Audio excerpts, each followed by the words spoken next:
And so, the story continues. You're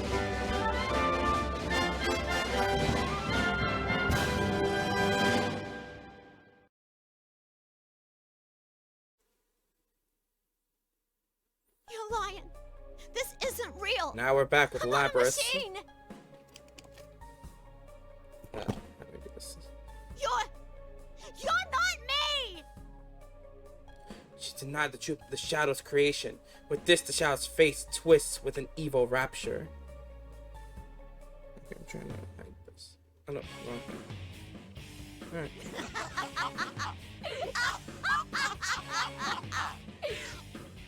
Finally! You finally said it! Now, I can be myself! Showtime. Yes! Shadow Labrys. Power!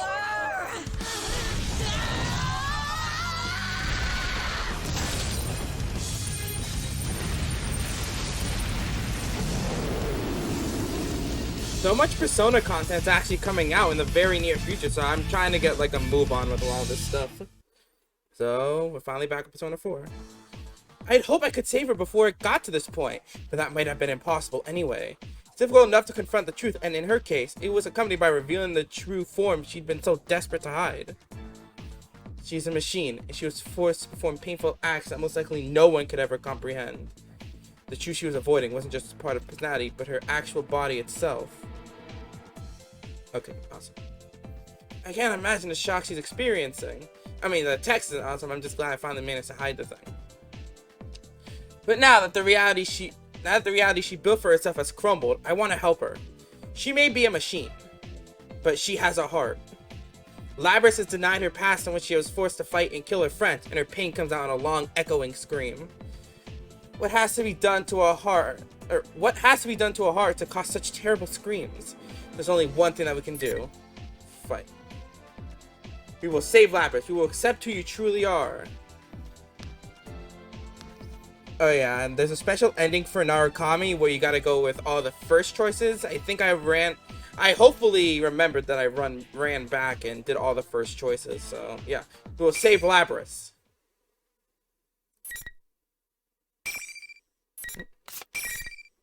Scene 16. Guess we're fighting Shadow Labrys now. Damn it. I need something under my arms. Completely forgot. Finally. Fight.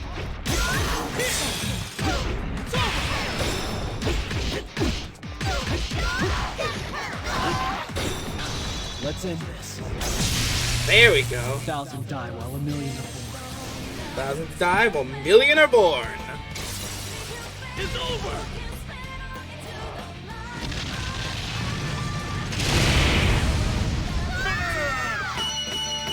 That's how it's done. Let's just run with it. The power that Labrys' shadow had gathered dissipates. It's over. It's left for Labrys to accept the darkness within her. But will she truly be able to do it? I turn around, but Labrys doesn't move the muscle. She had been avoiding having to watch the battle just now as well. What more can I do for her? Labrys. The moment I call to her. There they are! Yukin! Labrys! Chie caught up. Sister, Narukami-san. So did Aigus. Chie and Aigus-san, and not just them. Yukiko and Yosuke are right behind them. And there are even more surprises. Man, as soon as that invisible wall thing disappeared, I knew you did it! We ran into Aigus-san along the way. She told us about Labrys and everything. A little late, wasn't it? If someone told me what was going on from the start, I would have... You fell into the TV when you were half asleep! For crying out loud, you really know how to blow it when it counts. No kidding, you thought this was all a dream. Though it doesn't even matter if they try to explain it to you. Actually, I'm pretty sure they did try explaining it to you. And if you want to know what I'm talking about, watch Kanji's story. Like, the rest of Kanji's story will go up soon, but the first half really puts the situation in perspective. Hey! What you going to tell them for? I don't think this is the time for that. And you embarrass yourself around Naoto. Naoto? Yeah, we were surprised too. The job she was on turned out to be related to all this. And we ran into C's on the way here as well.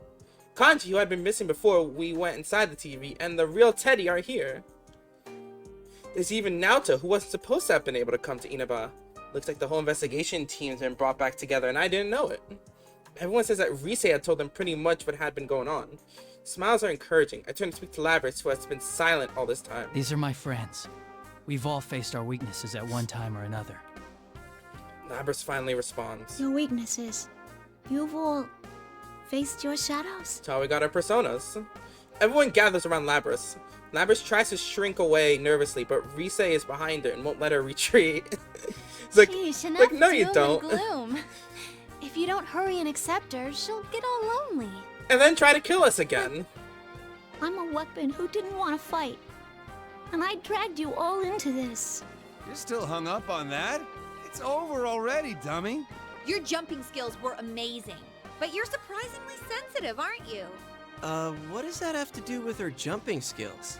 You're really cute, Labby-chan. You're so Alluring. alluring. Are you all listening to me? Labrys needs to face her shadow now, and This was going well at first, but now everyone's talking about different things and we're completely off topic. Of course, that's not unusual with all of us. I have to laugh, and I apologize to Labrys that things didn't quite wrap up as I'd hoped. Labrys looks back at me with a blank expression. Can't she tell that we're not treating her any differently? I turn towards Aiga-san and she meets my gaze. She nods silently, then stands before Labrys. She seems slightly nervous. Nice to meet you, Labrys. Or rather, sister. I mean, you can still call her by her name. I call my sister by her name, even though I'm not a robot. I am Aegis, the 7th generation anti-shadow suppression weapon. I am your successor. Labrys jerks up and looks at Aiga-san. At the same instant, Yukiko gasps in surprise. What? Excuse me, but I mean, are you also... Yes, I too am a robot. Jeez, no one can tell she's a robot when she clearly has things not fitting of a human. It just occurred to you now? She really is simple-minded. Weren't you with her all this time, Yukiko? How'd you not notice something like that? That is so like you. Once again, everyone looks towards Aiga-san and Labrys, the non-human sisters. Now that I see them stand together, there is something like a family resemblance. Maybe I've been wrong this whole time. If Labrys is Aiga-san's older sister, then should I be calling her Labrys-san? Well, I guess that doesn't My matter. mission to retrieve you has brought me here. My colleagues are waiting for you. Are they gonna lock me up again? Well, considering all I did, of course they will. Labrys' expression darkens. I hadn't thought about it, but if Labrys and Aiga-san are treated as weapons, no surprise that there would be measures to keep them in check. But Labrys shouldn't have to just accept it. If she truly is going to be locked up, I make up my mind and wait for what Aiga-san has to say next, but she smiles. We can discuss that later. Right now, there is an important task you must carry out. I gotta do this, huh? Aiga-san quietly points at the shadow that has remained still while I've been talking. Yes, accept your shadow. Labrys looks at the shadow and then turns away and casts her gaze down at the ground again. I see. So now I'm going to have to act. It's okay. We're all right here with you. I indicate my friends that have gathered around her. I had been forced to fight against my friends, just as Labrys had in the past. But I had been able to endure the suffering that Labrys had not. Of course, I hadn't been forced to fight to the death, but the biggest difference between Labrys and me is that I wasn't alone. What if I had been all alone in this place? What if everyone else had forgotten about me and I had to fight all alone? Just the thought of that hurt. Labrys had been forced to endure that pain. She must have thought that there was no escaping it. But she'll be alright now. We're not going to reject her. Doesn't matter if she's a machine. She's not alone anymore. Yeah. Labrys slowly looks around at all the faces, searching each one for confirmation. Finally, she turns back to me and nods. Labrys then walks over to face her shadow. When she walks, she no longer seems to be bound by her fear. She then looks down at herself. Look at the mechanical body that she had convinced herself she didn't have. That's right. You're me. Labrys and her shadow turn to face one another and stare into each other's eyes. She can't avoid looking at the shadow now. You're the way I was on the inside, screaming to be understood. The pain wanting to be known. You're all I couldn't say. You were always inside me. You're me. A machine with a heart. Accept yourself. Pursue your true self. I'm sorry I ignored you all this time. I was the one who left you all alone.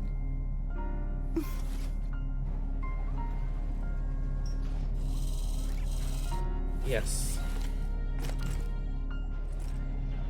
No. You are me, after all.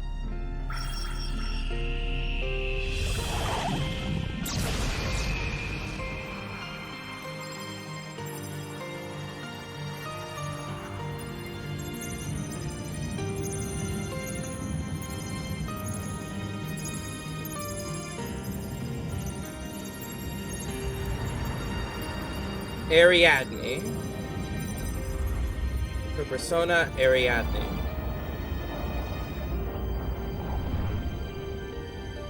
This is my persona. Like Aegis, she's a robot with a soul, thus able to awaken to a persona, Ariadne. Labrys accepted the existence of her shadow and obtained a persona. It's finally over.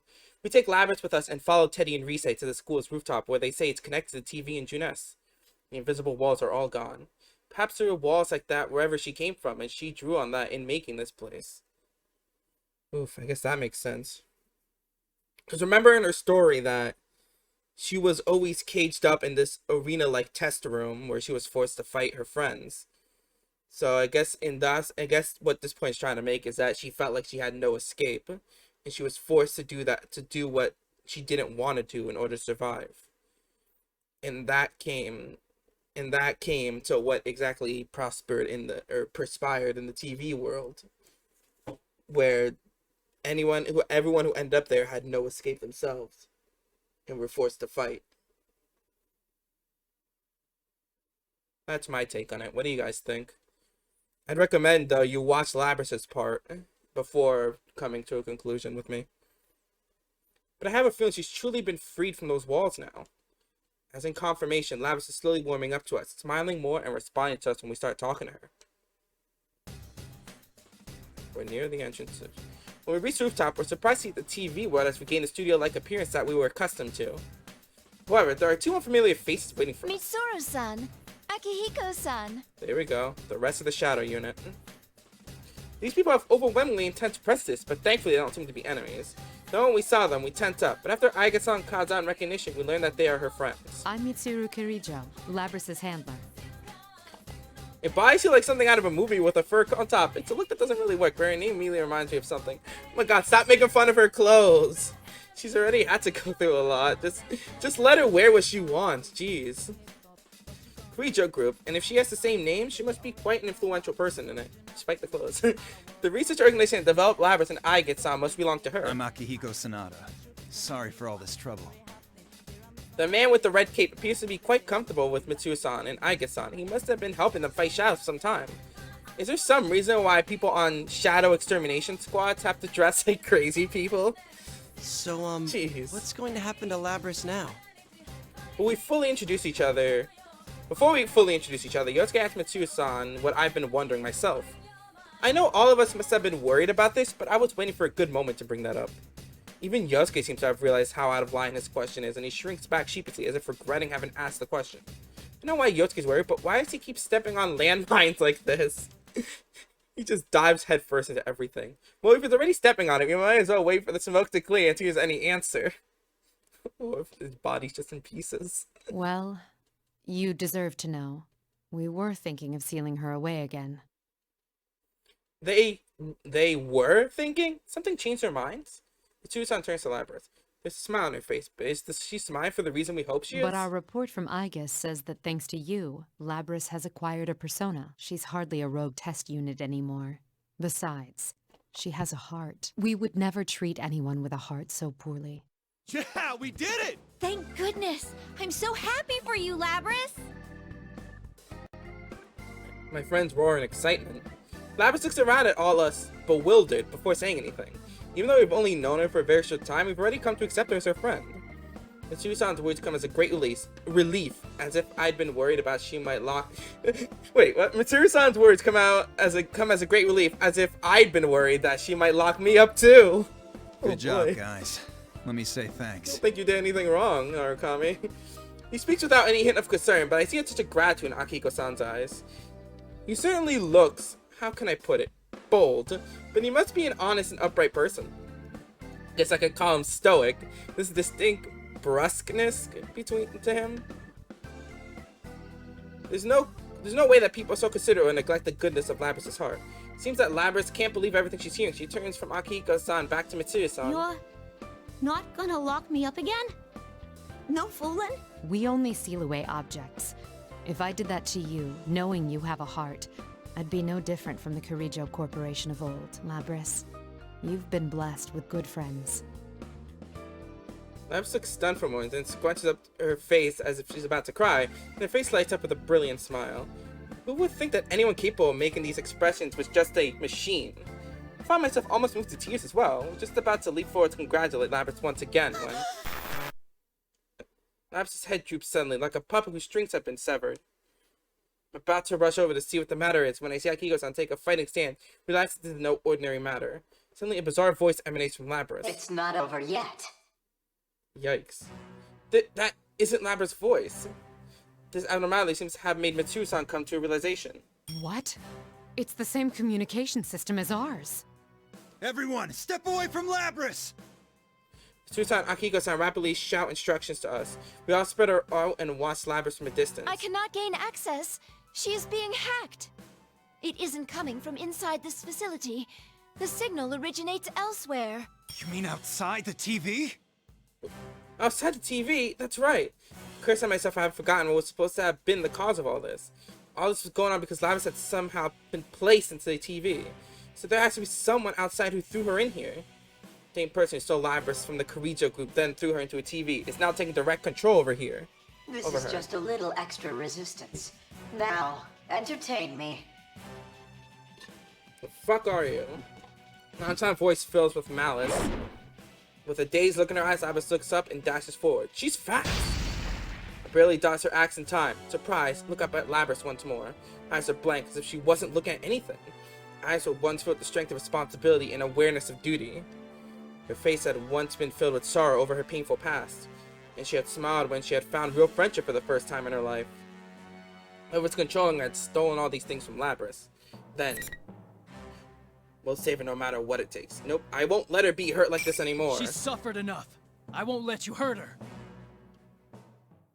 Only because the first option, I guess. Right? Well, we're about to hurt her then.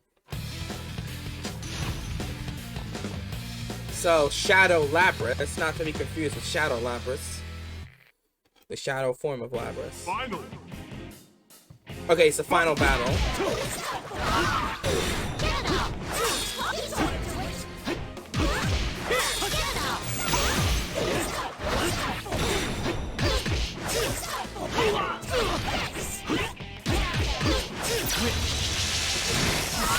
That's not what I want to do.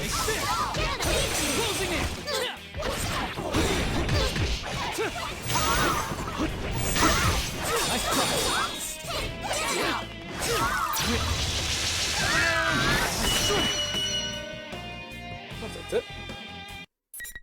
We're just gonna jump out.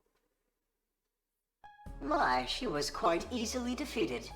Evidently, I didn't push her far enough. Well, she is a test unit, so this is as far as my little game goes. We ever gonna know who did this? Labrys has stopped moving. The only sound is the smug voice that continues to come from her. Those heartless words cause anger to boil up within me. Who are you? Why are you toying with people's emotions like this? Labrys isn't a tool. If you want to fight, then come out and fight! You're quite passionate. You, Narukami, was it? Person, whoever he is, knows about me. Then maybe it isn't a coincidence that we were dragged to this. The revelation shakes all of us. Labrys' shadow was only the mastermind of the tournament. But not the mastermind of the whole thing. You're the true culprit behind the whole thing. Okay, I think I know who this Indeed. might be. It was I who stole Labrys away. Since I don't have a persona and can't enter a TV, Okay, so I know. needed a puppet that could run amok for me. I think I know who this is, but that's only because I played a lot of Arena, like the classic modes itself. the arcade mode itself before I even did the story, so I guess that kind of ruined it, but yeah.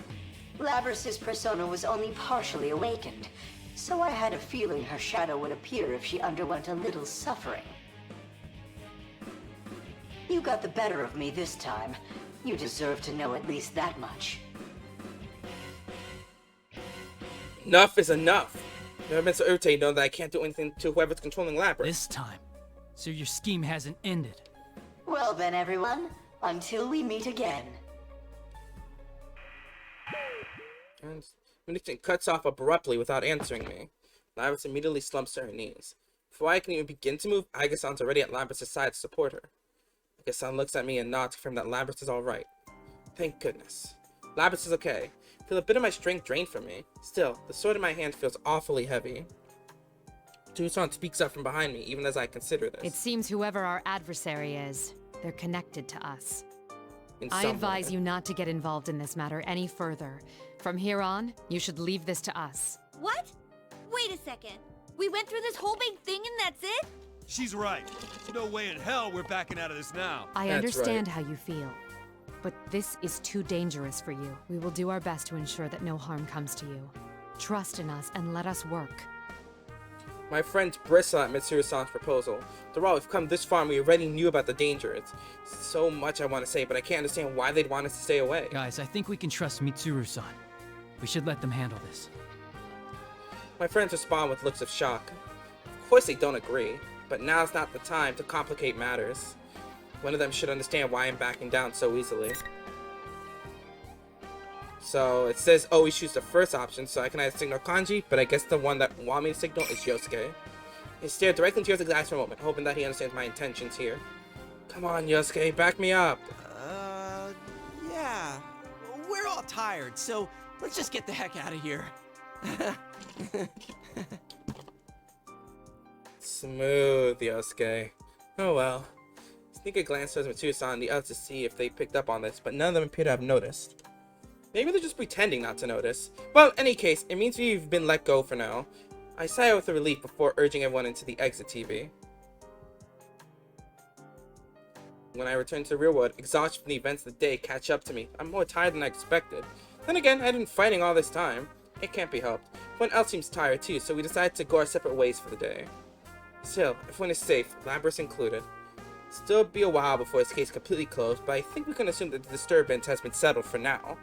I worry about the mastermind that had taken control of Labrys, but I need to rest for now. When I get back home, Hanako greets me with a bright smile. The moment I see that, all the exhaustion of the day hits me, along with a profound sense of relief. I can't keep myself from staggering. Hanako and my uncle were worried a bit by that, but that doesn't bother me at all. There was something I wanted to do in my room, but I hadn't even been there for an hour when my awareness melted into the darkness. Just tired. A dream. No, that's not it. Vision is quietly enveloped by a familiar blue color. It's the Velvet Room. Okay, I think I did it. The actions you took, the way you withstood this trial, Okay, good. it truly shook me to my core. You have bested the misfortunes dealt to you and learned an important lesson. Margaret is smiling more than usual and appears to be blushing slightly as well. I only did what came naturally to me, but she must have discovered something more than that. The path at least past the door what we've opened, the door to the future. I don't know what it is for sure, but I have a good idea that we've taken our first steps on it. I nod understanding, and Margaret continues. Now, I have a personal matter to discuss with you, not as a resident of this room. The one with malicious intent who struck at you today. This malice has not faded or subsided in the least. I'm worried about you. It may be that fate will deal you a third trial. Do you have the resolve to face it? Obviously. Bring it on!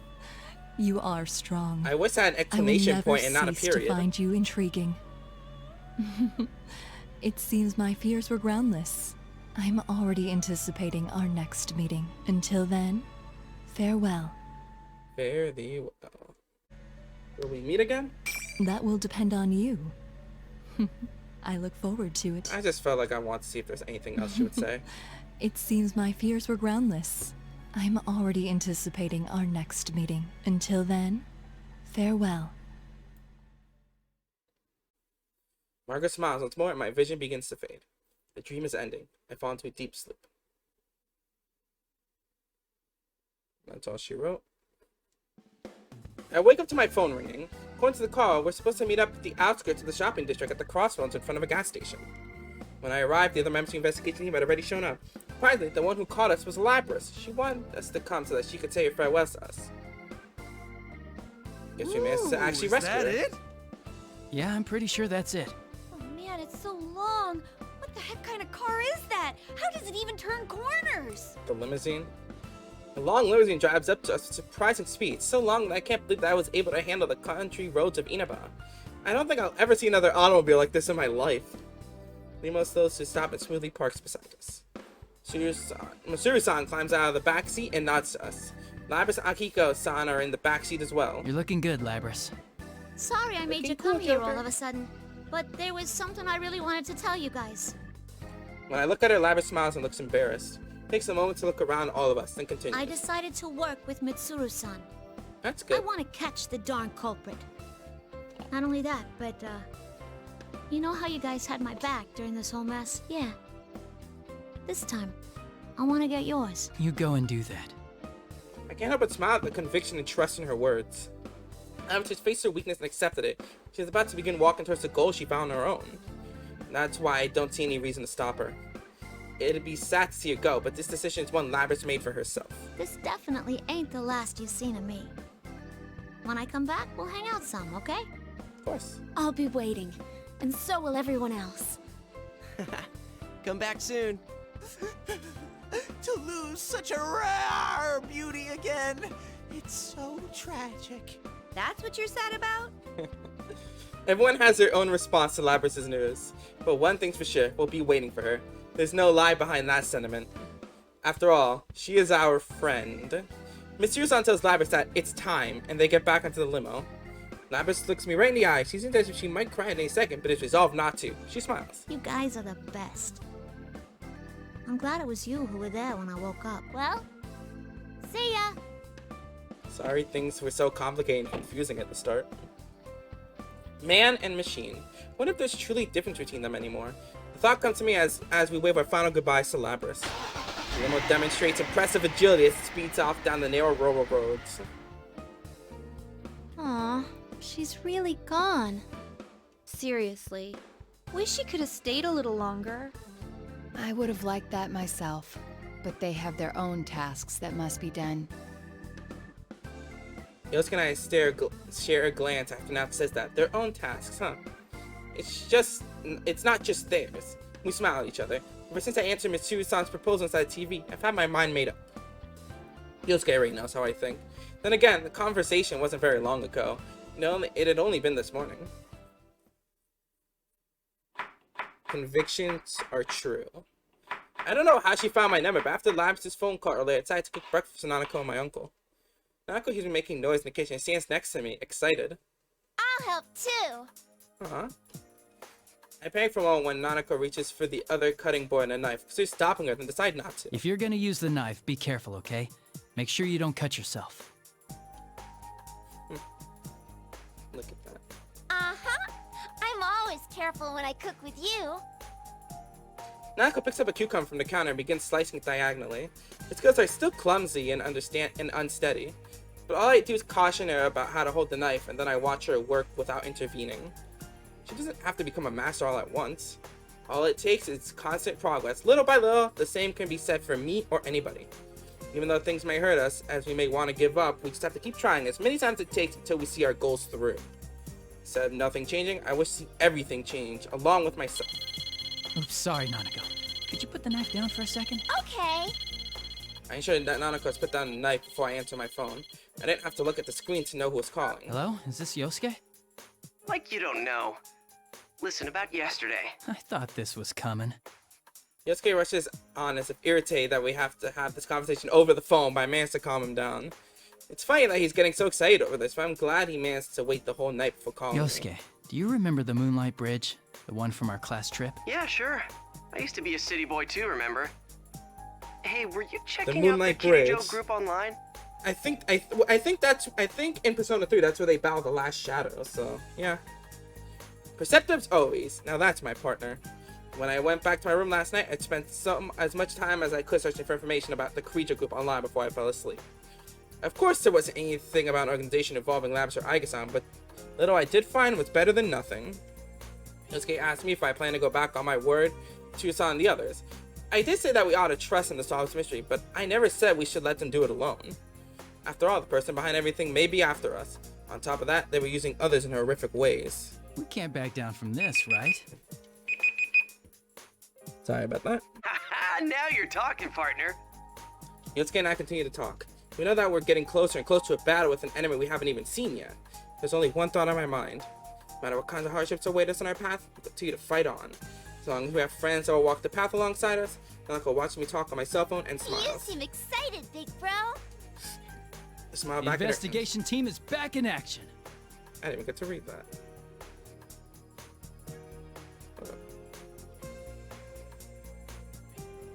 Smile back and said faithful, making a confident declaration. And yep, the investigation team is back in action. I guess that's it. And there we go.